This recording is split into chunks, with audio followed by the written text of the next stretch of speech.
I'm sure I've told you guys this story before, but when I was, 8-ish, I was the first kid on the school bus because I lived by the bus driver. So it was first one on and the last one off. So it was 45 minutes both ways for me.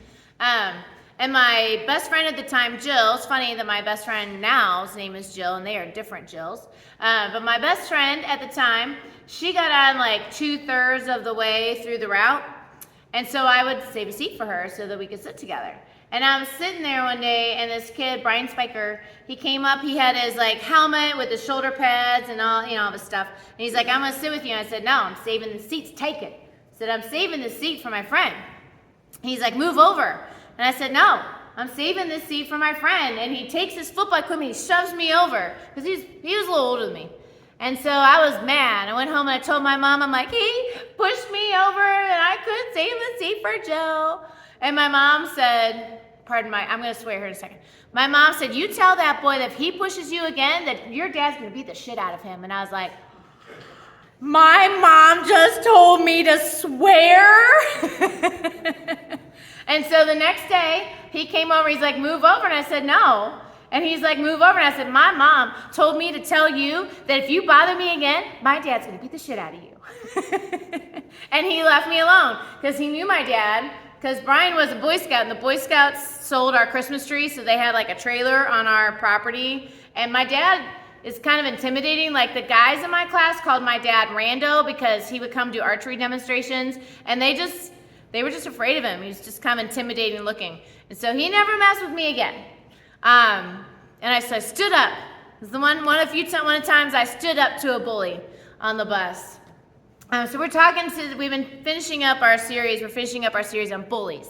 And how do we handle bullies? What do we do to handle bullies? And I was thinking about who's some great examples of bullies, and I thought about Rosa Parks. I mean, Rosa Parks changed our nation because she stood up to bullies. And so I know you guys know who Rosa Parks is because you're all older in here, and we just know our history, I would hope by now. But just in case you didn't, I've got just a quick little recap of what Rosa did and the impact that that had on our nation. I love that story. And I've heard it, I learned it in history class. I've watched over the years different movies that happened during the Civil Rights Movement. One thing that stood out to me in that video, Martin Luther King was 26 when that was going down. He's leading the Civil Rights Movement at 26 years old. That's amazing. So Rosa wasn't just a lady who was just tired and didn't feel like getting up. She was part of the Civil Rights Movement, and Martin Luther King and some of his other friends, they were very intentionally training their people to stand up to bullies because they were being bullied. The Civil Rights Movement was all about people of color being bullied. They were being bullied by the government, by the people around them, and there were pretty severe consequences if you didn't bow down to the bullies. And so they would train them. Like I remember watching, I don't even remember what movie it was. It might have been Selma.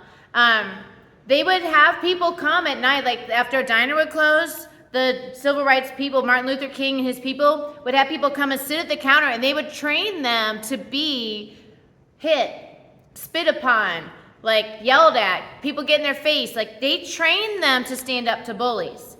They would have practice sit-ins where they would sit and they would like tear gas at them, and they would kick them and like stuff like that to see who would react because they didn't want hotheads. They were training them to stand without causing more violence. And Rosa was trained, and because she had been trained to stand up to bullies, when the opportunity came, when she was being bullied, she was prepared for it. And all she did is say, no. What you're asking me to do is wrong, and I'm not going to do it. She didn't get in a fist fight. She didn't yell and scream at anybody. She didn't make a big fuss. She just said, no, I'm not going to do it.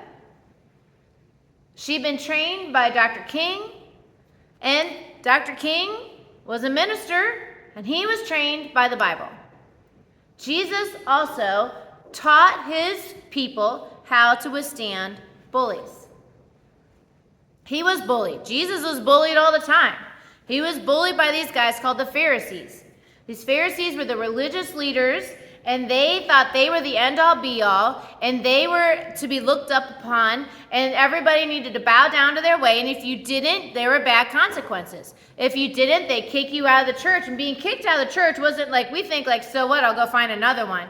No, back then, if you were kicked out of church, you were kicked out of the community. So being kicked out of the church was a big deal back then. And so Jesus, I think he liked to poke the bear. I kind of think he was like, you guys and your rules, you got it all. I know he did. He's like, you guys and your rules have it all wrong. And so he would heal people on the Sabbath.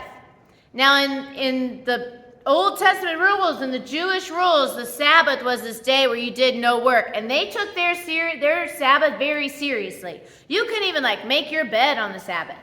You couldn't lift a mat and carry it because that was work.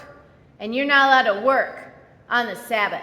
So twice, notably, Jesus healed people on the Sabbath. One time, this guy was sitting by this like pool where like sometimes people would get healed, and Jesus walked by, and Jesus like, do you want to walk? And the guy's like, yeah. And Jesus like, cool, get up and walk. Take your mat with you. And so the guy stood up. He's like, oh my gosh, I haven't been able to walk in 30 years. And he's like, yeah, look at me, you know. And so he picked up his mat because the guy who just healed him told him to pick up his mat. And he picked up his mat and walked away. And the Pharisees are standing there like this, like, he just picked up his mat.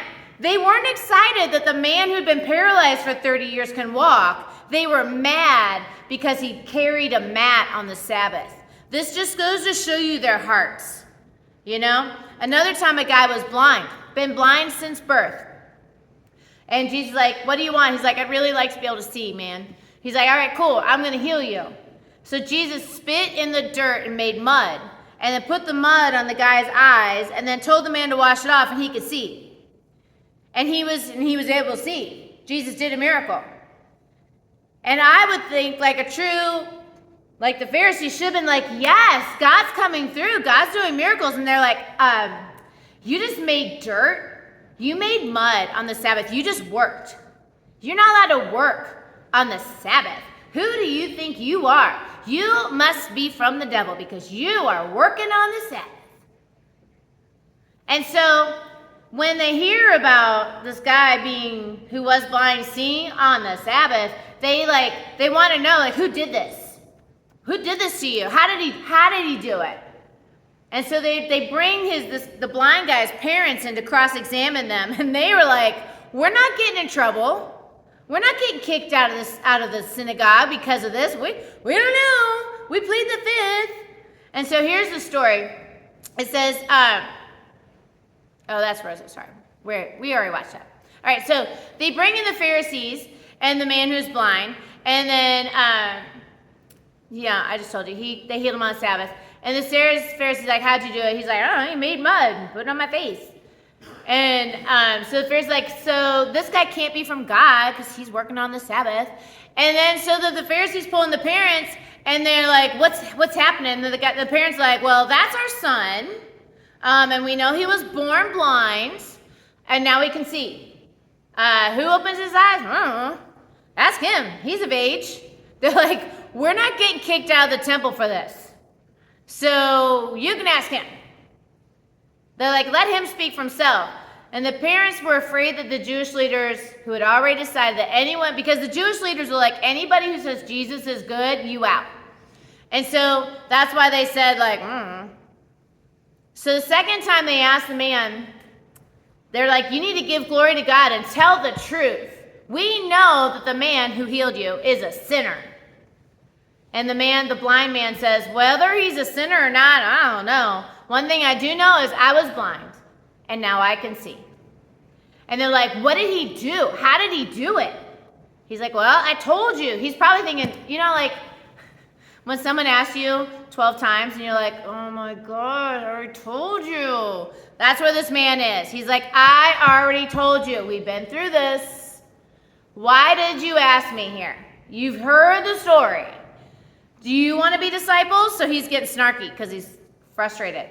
He's like, oh, you keep asking me. I guess you want to be his disciples. And that made him really mad.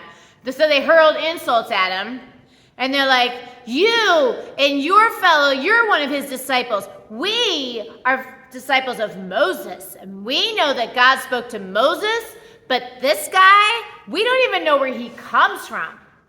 And the man says, well, now that is remarkable. You don't know where he comes from, but he opened my eyes.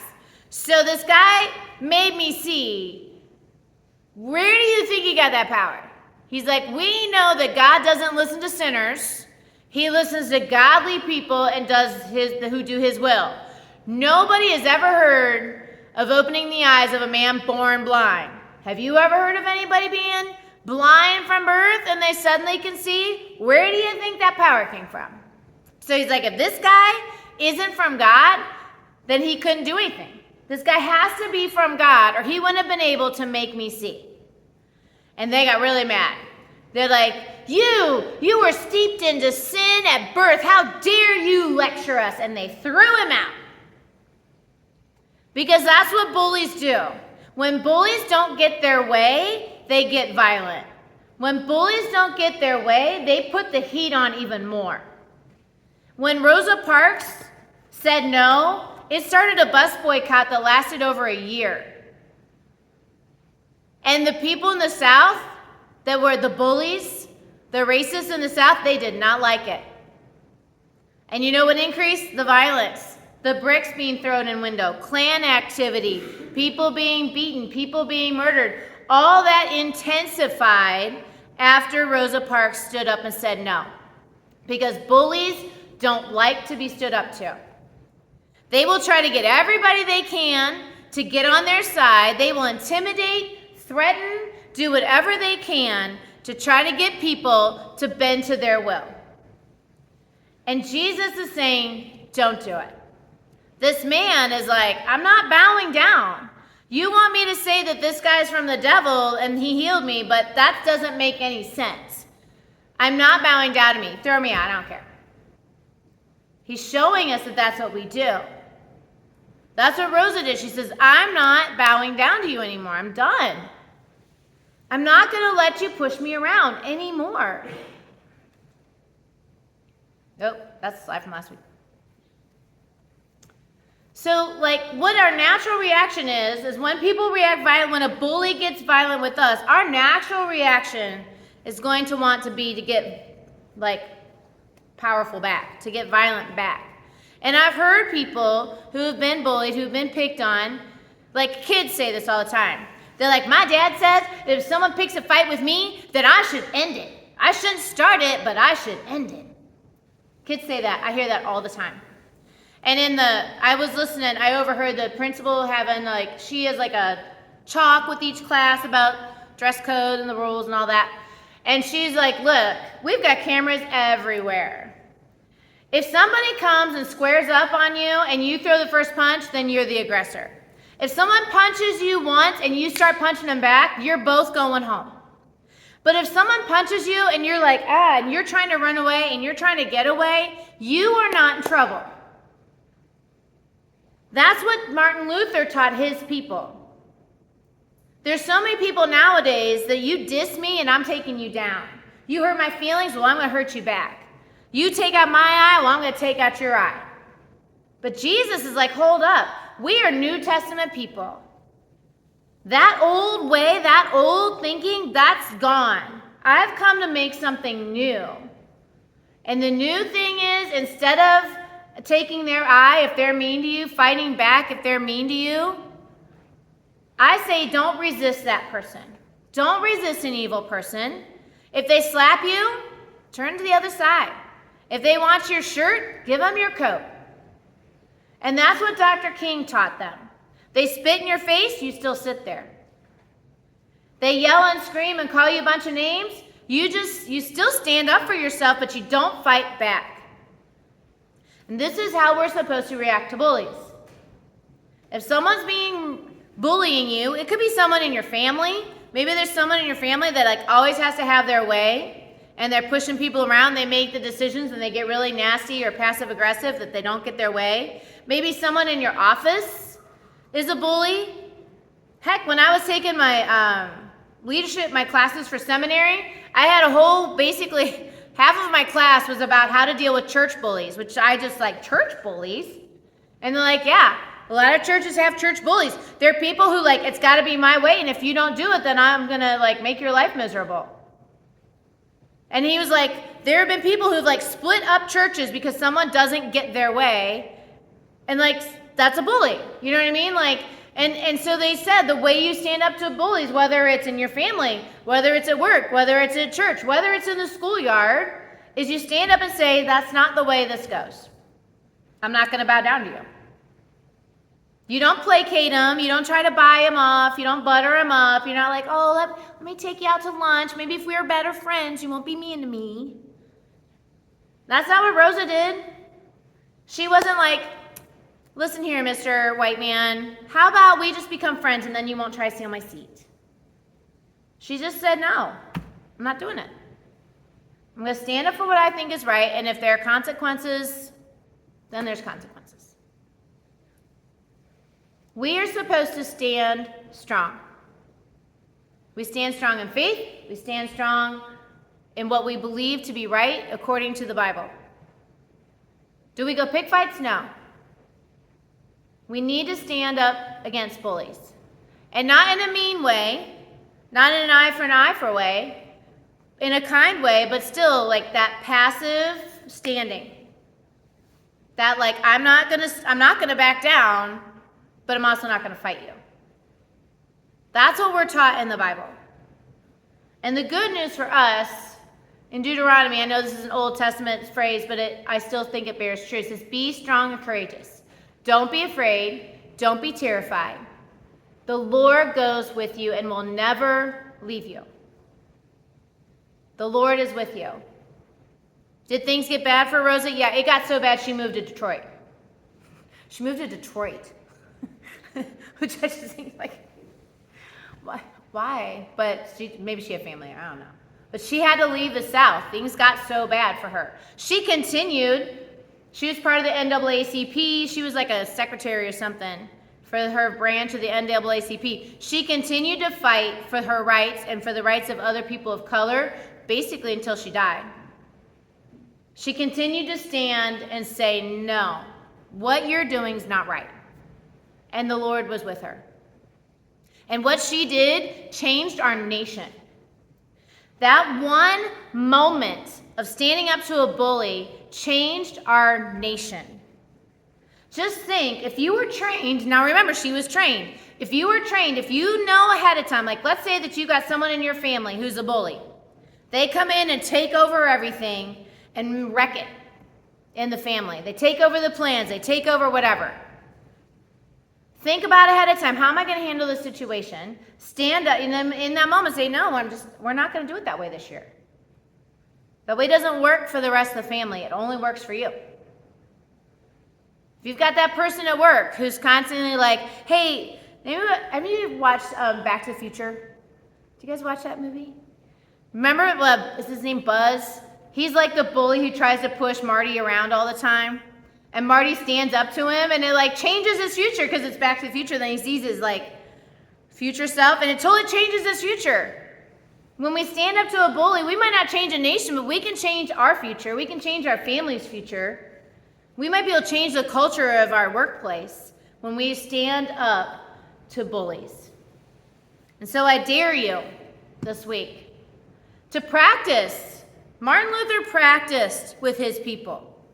Practice saying no firmly and kindly when in areas where you're being pushed around. Ask God, hey God, where do I need to start standing up for myself? Where am I giving in to bullies? Or maybe you need to ask God, where am I being a bully? I mean, we all want to say that we all want to like identify with Rosa, but it's possible some of us in here are the other people. So we need to ask God to show us areas where we're being weaklings or areas where we're being bullies. You can read John 9 or memorize Deuteronomy 31. And then share a time. You got someone who's going through it, someone who's being bullied. Share a time when you stood up to a bully. I love telling my Brian Spiker story about how he pushed me around. I'm like, my daddy will kick your butt.